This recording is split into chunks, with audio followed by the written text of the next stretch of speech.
Omar ISUF here, and I'm going to answer your questions. The questions you asked on my Facebook page. If you're not on my Facebook page, you better get on the Facebook page. That's where all the other action goes down outside of this YouTube channel. So I get a lot of questions, several hundred a day. It's impossible for me to answer all those questions. So without further ado, I'm going to take your most popular questions, ones that you asked on the Facebook page, and answer them as rapidly as possible while giving a clear-cut answer. Question numero uno. To build abs, do you need to be in a caloric surplus for them to grow? Well, understand that you're probably a beginner, and for beginners, since you've not been training, your muscles are inactive. They're kind of atrophied, right? You haven't trained them.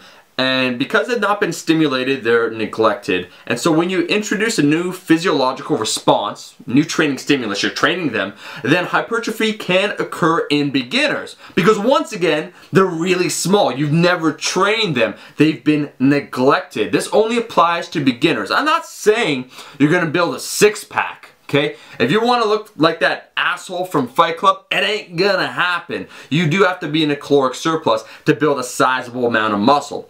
But if you've never trained a muscle before, and you're an absolute beginner, even if you're in a caloric deficit, you will get a minor response. You will build a little bit of muscle. Next question. Do you prefer... I don't even like this question. Next question. Okay, another one. Does high intensity cardio make you lose muscle? Well, it depends upon the context, right? Because no, studies show that high-intensity interval training, where you do something really fast and take a break and then do it really fast again, think sprinters, might be more effective for fat loss. At the very least, it helps train your fast-twitch muscle fibers, which, if you may know, are important for building your muscle and for performance. Now, with that being said, it depends upon the frequency, what you do, your current nutrition plan. If you're losing weight and you're in a caloric deficit, if you do too much volume of anything, it can be detrimental. I recommend 1 to 3 times a week, 10 to 15 minutes. Assuming you're just in a slight caloric deficit, you will not lose muscle. Next question, how much dietary fiber do you need? It depends upon the individual. A great place to start will be to look at your total caloric intake. Every 1,000 calories you consume, you should consume at least 10 grams of fiber. So if you consume 3,000 calories in a day, you're in a slight caloric surplus, you should shoot minimum for 30 grams of fiber. This is a good general rule. Me personally, it's more along the lines of 12 to 15 grams of fiber per 1,000 calories. And what I should say, so that means for me, I'm shooting for about 35 grams of fiber a day. Largely, we could talk about soluble, insoluble, but largely from fruits and vegetables, lentils, things like that. If you're not hitting that fiber amount, however, currently, so let's say you're supposed to hit 30 grams and you're currently getting 5 or 10 grams, slowly ramp up your fiber intake because you can get constipated quite quickly. So look at your current intake, look what I just recommended, and if there's a big difference, you gotta slowly increase it over time. Otherwise, you're gonna get backed up.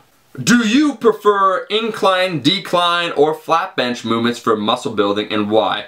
Each have their own place in proper programming. It depends upon the individual and the context. Once again, I will say this. Decline, I don't really do. The flat bench press, I think every individual needs to learn because it's an important movement pattern that carries out over to a whole lot of movements. In terms of building muscle, a lot of people will find that the bench press is not sufficient for training their chest. It depends upon your anatomy, your genetics. So if you're that type of person, you have to find what works right for you. The incline press, I actually prefer the shallow incline, so a lower angle to better target the upper chest. Because most incline bench press machines or stations, stands, whatever, they're too high. And so you're training really your anterior deltoid. Most people will feel it in the shoulder as opposed to their chest. So it depends upon what you want to train, your total program, and how your body looks. But you can never go wrong with the bench press. Yo, Omar, what is up? Can you give me a few tips on reducing water retention? Absolutely. So for most people that suffer from water retention, you gotta look at your sodium intake. Whatever it is, it should be stable. So if you consume a lot of sodium on average, you should continue to consume a lot of sodium.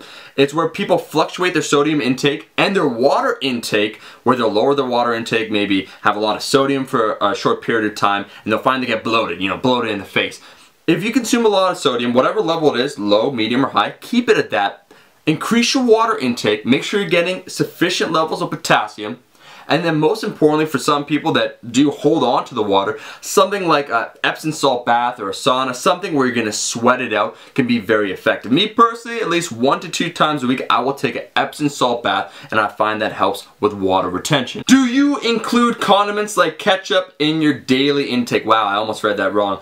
Yeah. So if you're counting your macros, absolutely. Every single thing that you eat that is a macronutrient, you must count. The ketchup, the fish oil, because fish oil actually has calories, you should count it. What's your favorite variation of the overhead press? This is a good question. I don't know if you're talking about building strength, performance, or muscle. I'm going to assume it's for performance.